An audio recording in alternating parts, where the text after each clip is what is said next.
Haven't talked about this. Now let's look at this one here. Electoral Act, National Assembly plans appeal, tackles a judge. Malami insists on amendment, and the writers here quite a host. Gujabia Miller asked the Attorney General not to tamper with the Electoral Act. Court ruled that the provision be deleted. Not part of our law.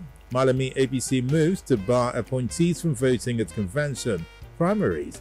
It's a page 2 story for the Punch newspapers this morning. Still about the Electoral Act. Attorney General Malami is working very hard to obey that court order. You know how government works.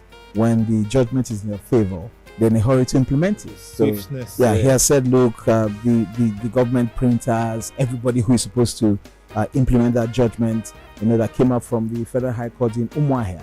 It has to be said, I'm from Umuahia, by the way. So, so that judgment coming from my hometown.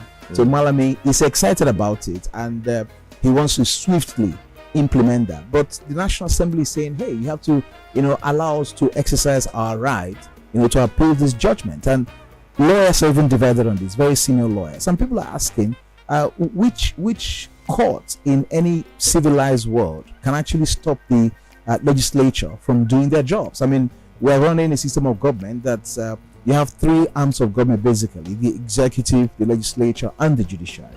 So the judiciary, they don't make laws. That's what the legislature does. So they are saying it's our right to make laws. You cannot stop us from carrying out our constitutional duty to make laws. So we are going to have to see how this is going to be interpreted. Of course, they're going to appeal this, and we'll get to see whether the National Assembly will not be allowed to do its job in making laws. And of course, the House of Reps have threatened to report the judge to the NJC, because they said, look, this is new to us. We cannot do this. I mean, the president has signed this bill into law, which made it an act of the National Assembly. Why did the president sign? So the president should have refused to sign this. But all the hula baloo that followed, President Buhari does not want to sign the Electoral Act. He's putting the 2023 elections in jeopardy. And then the president had, extracted some kind of an agreement, with the president of the Senate, Ahmed Lawan, and of course the Speaker of the House of Representatives, Femi Gbajabiamila, saying, look, I'm going to sign this, but do me a favor. You have to amend Section 84, subsection 12, which says that political appointees cannot participate in primary elections. So if you want to contest an election, you have to resign before the primary. And this is going to be a long time from the general elections itself.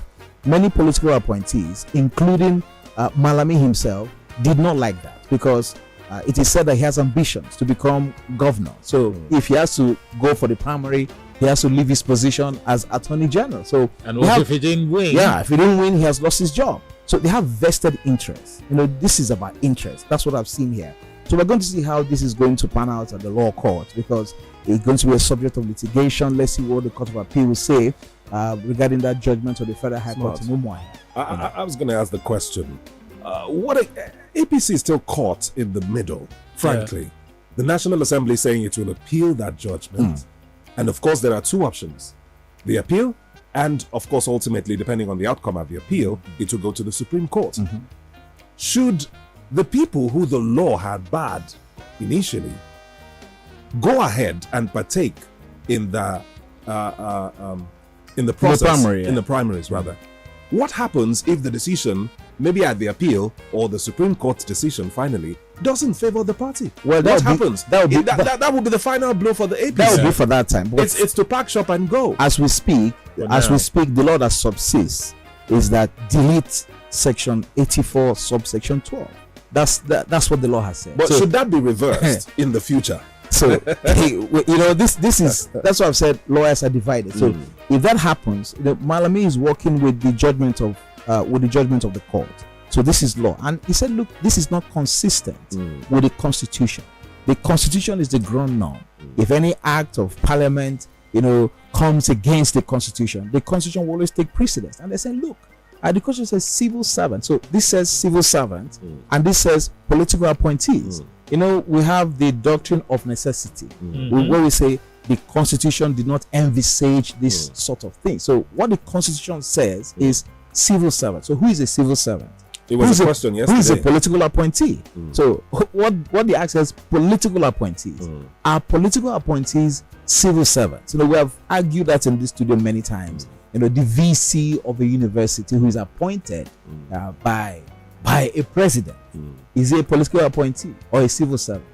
The chief medical director of a university teaching hospital who is an appointee of the president. The rigors they go through, the right exams, and then the person who scores the highest points emerges. So these are gray areas, and the court will just have to interpret this particular provision right now for us to know. But I can tell you, we have controversy on our hands, and many litigations will actually arise from this, but we'll wait to see how that happens. Okay, so we're still on the program. Did you enjoy this video? Hit the subscribe button for more, leave a comment and like. Thank you.